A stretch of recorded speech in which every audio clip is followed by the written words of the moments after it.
तो इनका प्यार उमड़ पड़ता, भाई साहब बना देंगे आपकी सरकार, हिम्मत कर आ जाओ, आंदोलन हो गया, आ गया भाई आ गया, तो मैं सत्ता से दूर हो जाता हूँ। ये इनका प्यार ही है। इनका सम्मान कटोरी बना दो बेचारे को, इसको प्रदेश अध्यक्ष बना दो कांग्रेस, और भाग रहे कांग्रेस को बना दो, इसको बना दो। तो मेरे नाम से समाज का तो भला हो रहा है, नुकसान कहाँ हो रहा है? तो समाज के लोगों को नुकसान। मैं तो नुकसान नहीं कर रहा हूँ, मेरा नुकसान जरूर मैं कर रहा हूँ। प्रेम है दोनों में, ये सीटें। और अमराम जी हम विधानसभा में साथ लगते ही थे। अब उनका जो बयान था, किस तरीके से आप उसको धमका दो, कमरे में छोरे भेज के, मैं तो मेरा धंधा है क्या धमका?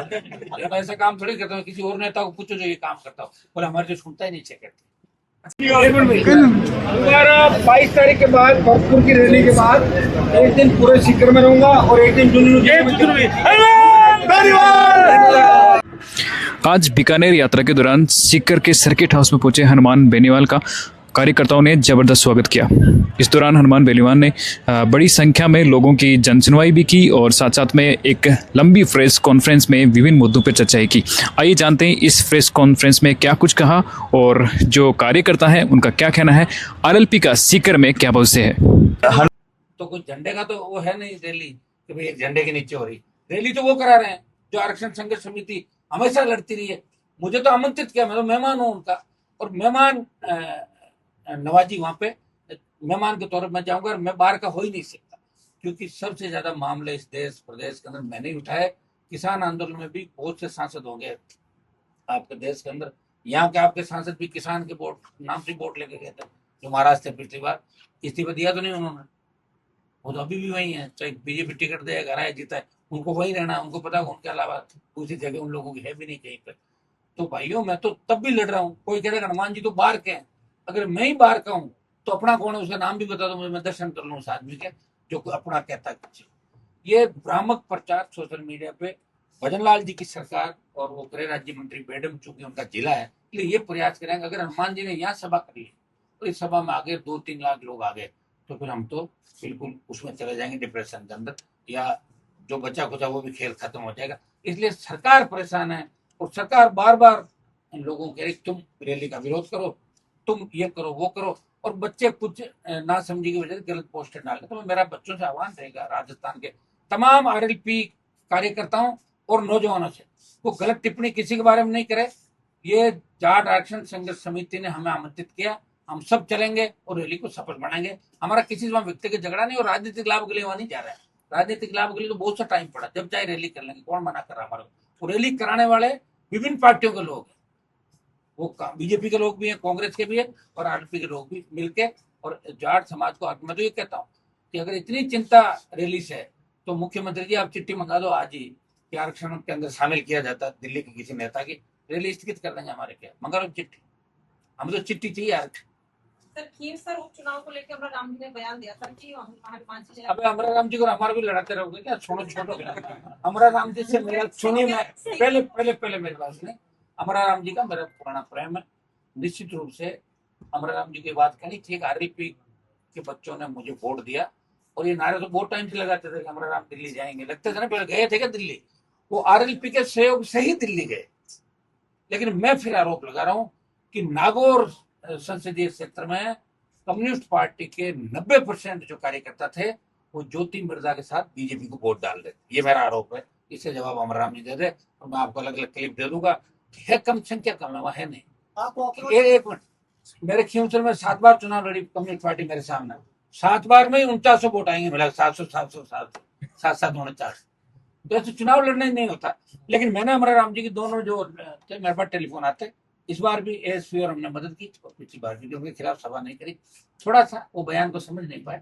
मैं बयान उनके सम्मान के अंदर जब ये हुआ था, उन्होंने मुझे आमंत्रित किया था यहाँ पे कि आप मेरा फार्म भरवाना हो, लेकिन मंच पे कुछ कांग्रेस के ऐसे नेता थे जिनके साथ मैं बैठ नहीं सकता, इसलिए मैंने उनको कहा कि पूरी टीम हमारी सारे सारे लगे हुए थे, इनके गाँव का उठा के आप देख लो। राष्ट्रीय लोकतांत्रिक पार्टी ने पूरी ताकत लगा के उनका स्वागत किया। वहां भी आप देखोगे तो मेरी और अमराराम जी की सीट दोनों की एक ही जगह है। इसका मतलब हमारा में प्रेम है दोनों में, ये सीटें। और अमराराम जी हम विधानसभा में साथ लगते ही थे। अब उनका जो बयान था, किस तरीके से उन्होंने दिया कि चुनाव हारना करना ये तो चलता रहता है जीवन का, कोई इन चीजों पर भी नहीं करता। हम जो लड़ाई लड़ रहे हैं वो एक सीट की नहीं, क्यों सर जीत भी जाते तो कौन सा सीएम बन जाता है? एक सीट से कोई नहीं, कुछ नहीं होता। लेकिन हमने कांग्रेस बीजेपी और तमाम दलों को एक जगह खड़ा कर दिया, डरा के पूरा रहमान को हराओ, सब घुस जाओ एक जगह। और यही राजस्थान के अंदर स्थिति हो रही है। सारे नेता बिखर रहे, किधर जाए कहाँ जाए, कोई यही नहीं, मिल ही नहीं रहा, घर खाली है, कोई नहीं जा रहा काम के लिए, अकेले बैठे हैं। हमारे यहाँ काम हो कि नहीं हो, बच्चे साथ ही चलते हैं भाई साहब, जब तक नहीं सोएंगे तब तक सोएंगे नहीं, उठेंगे तो आ जाएंगे, पकड़े तो पकड़े, जमानतें हो जाएगी, गाड़ियां पकड़े तो और ले लेंगे फाइनेंस पे, नहीं तो फिर कर लेंगे, क्या फर्क पड़ रहा है भाई।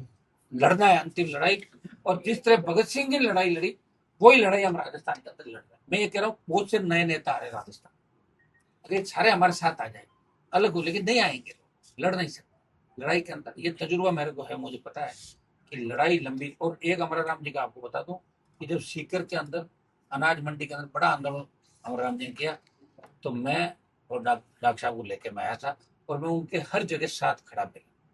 वो चूंकि कांग्रेस बीजेपी के खिलाफ लड़ रहे हैं, इसलिए हमारा कोई मतभेद मनभेद नहीं है, मतभेद छोटे मोटे, क्योंकि वो अपनी पार्टी की चला रहे हैं।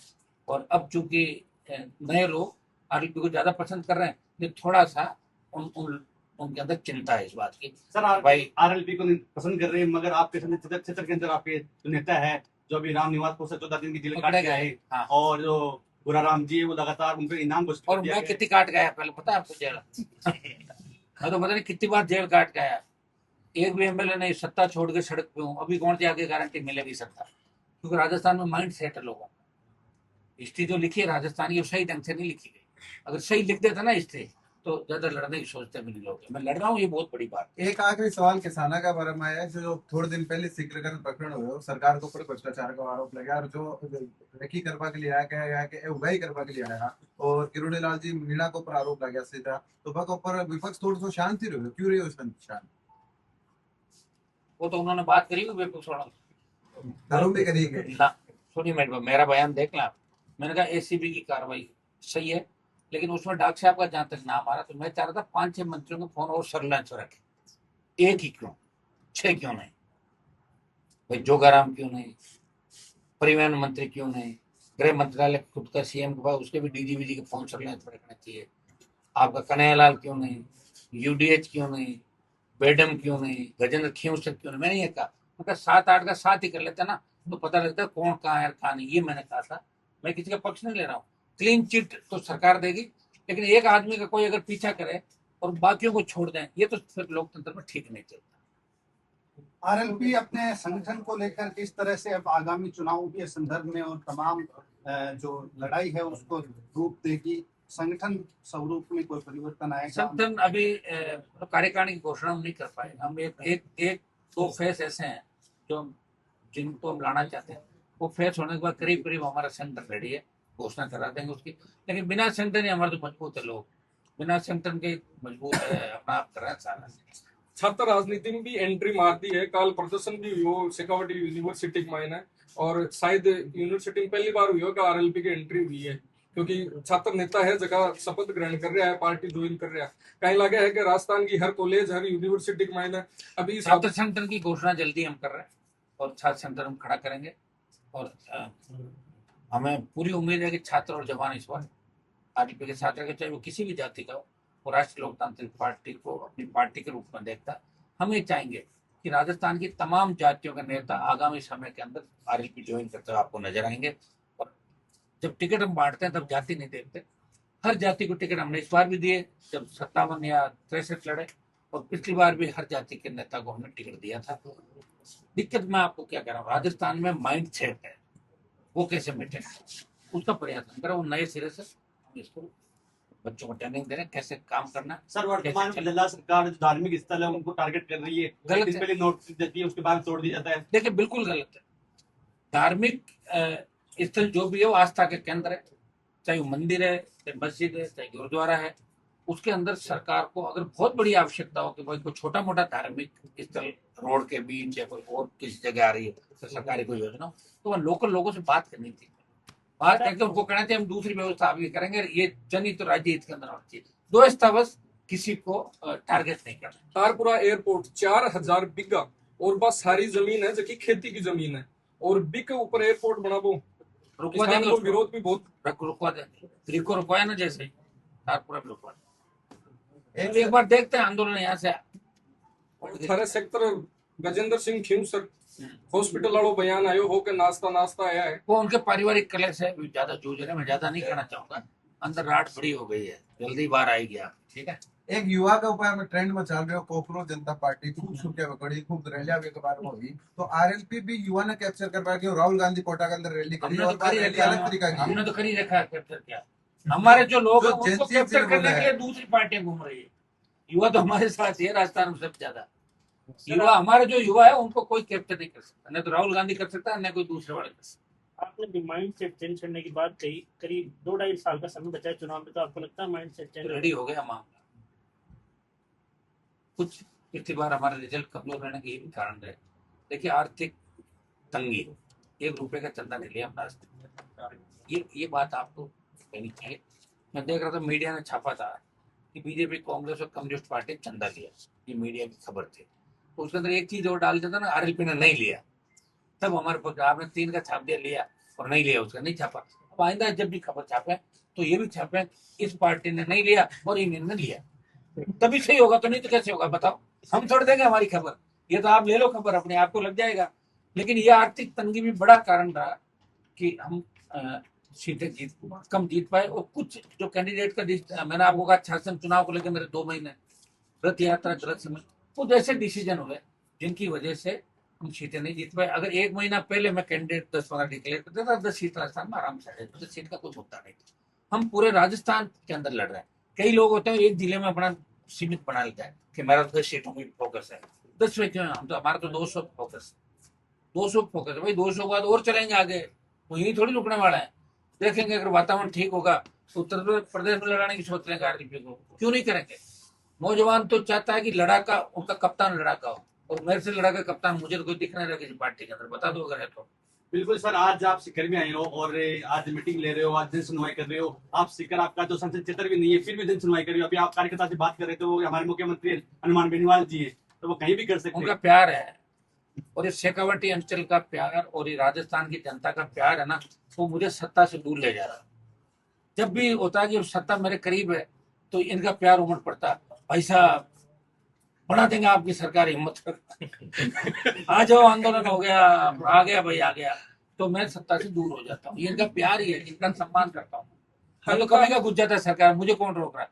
जब मैं घुस जाऊंगा जब ये कहाँ दिखेंगे, दूसरे घूम रहे हैं जो, तो मैं बेचारों को, उनको बढ़िया, उनको तो माड़ा फेरनी चाहिए कि हमारा नाम चाहिए। हमारे समाज के जिन लोगों को काम राजस्थान में आज हो रहे हैं वो मेरे नाम से ही हो रहे हैं बेचारों।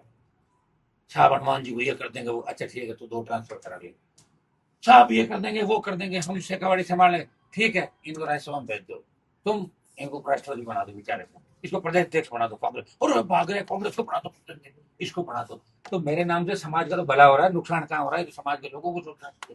मैं तो नुकसान नहीं कर रहा हूँ, मेरा नुकसान जरूर मैं कर रहा हूँ, नहीं तो अभी 3-4-5 मंत्री बन के और बड़ा नेता होता। मिनिस्टर को अगर नेता आप मानते हो, और मैं मंत्रियों को नेता इसलिए नहीं मानता, मंत्री खुद के महकमे में अपना सेक्रेटरी नहीं चेंज करा। बीजेपी के 2-3 मंत्रियों की पीड़ा बता सकता हूँ कि मुझे उन्होंने कहा कि आप उसको धमका दो, कमरे में छोरे भेज के। मैं तो, मेरा धंधा है क्या धमका? मैं ऐसा काम थोड़ी करता हूँ, किसी और नेता को पूछो जो ये काम करता हूँ, बोले हमारे जो सुनता ही नहीं सेक्रेटरी। अच्छा, आपकी सिक्योरिटी पहली जब जयपुर थे धरना पर बैठा और भी टाइम पर सिक्योरिटी का इंटेलिजेंस को इनपुट आई और सिक्योरिटी दी, वो तो इनपुट अभी भी है। सरकार तो ये चाहती है कुछ हो जाए, सरकार क्यों नहीं चाहेगी? अच्छा कहाँ है सरकार बताऊं? सरकार है कहाँ? मुख्यमंत्री के जिस तरह बयान, जिस तरह जबान इनकी रोज फिसलती है, आतंक हो गए। अभी तो आम खरबूजे की फोटो चल रही थी सीएम की, बस है बस। आजकल राजेंद्र हुड्डा आपकी तारीफ कर रहे हैं, अगले हनुमान जी एक सीकरी नहीं, पूरे राजस्थान में जा रहे हैं और जगह जगह जन सुनवाई कर रहे हैं, क्योंकि लोगों से उम्मीद है कि अगर कोई आखिर अपना काम करा पाएगा तो वो अपना लड़ाका अपने आदरणीय हनुमान जी बेनीवाल साहब है। और रही बात राजस्थान के सीएम के आवास पे इतनी भीड़ नहीं होगी जितनी आप देख रहे हो, तो ये हमेशा की इतनी भीड़ रहती है नेताजी के पास, और जो मांगे लेके आते हैं जनसुनवाई, उन सबका कार्य तुरंत 24 घंटे में होता है, नहीं होता सरकार को हिला देते हैं नेताजी। आरएलपी का भविष्य सीकर में क्या कैसे देखते हैं? सीकर में आने वाले 2028 चुनाव में 2 से 3 सीट राष्ट्रीय लोकतांत्रिक पार्टी मजबूती से जीतेगी, बिल्कुल। युवाओं में एक नया जोश है, तो बीजेपी सरकार अभी वर्तमान समय में आरएलपी कार्यकर्ताओं के ऊपर जो कार्रवाई कर रहे हैं ना,